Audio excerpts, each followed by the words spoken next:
మేము ఏదో రెచ్చిపై చెప్తున్నాం. నిన్న మీరు చేసే కుట్రను చూసి బాధపడి మేము ఎక్కడ భయపడలే.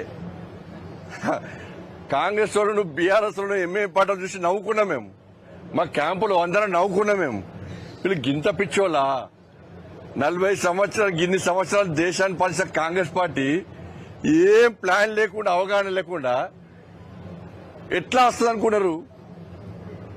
బయట పోతే బీఆర్ఎస్ పార్టీ కాంగ్రెస్ పార్టీ వేరంటారు.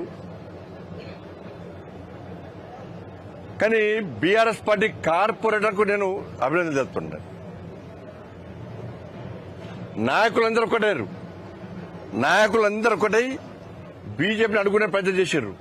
కానీ బీఆర్ఎస్ పార్టీ కార్పొరేటర్ కొంతమంది ప్రసక్తే లేదు. భారతీయ జనతా పార్టీ 30 సీట్లు గెలిచింది. వాళ్ళకు స్వతంత్ర అభ్యర్థులు వారికి మద్దతు ఇస్తున్నారు. వాళ్ళకు 35 సీట్లు ఆల్రెడీ మ్యాజిక్ ఫేర్ వచ్చేసింది. ప్రజలు చులుగా చూస్తారు. కరీంనగర్ లో భారతీయ జనతా పార్టీకి ప్రజల ఆశీర్వాదం ఉంది. మనం ఈ కుట్రలు చేయొద్దు అని చెప్పి బీఆర్ఎస్ పార్టీ కార్పొరేటర్లు ఇవాళ అడ్డుకున్న విషయం వాస్తవం. బుద్ధుండాల కాంగ్రెస్ పార్టీ బీఆర్ఎస్ పార్టీ నాయకులు సిగ్గుండాల మీకు. గిదా మీ కుట్రలు మీది. బయటకు వచ్చి నీతులు వాడతారు మీరు. ఏం చేసి ముఖ్యమంత్రి వ్యక్తి ఇవాళ ముఖ్యమంత్రి గారు ఏం చేసి సమాధానం చెప్పండి. ముఖ్యమంత్రి గారు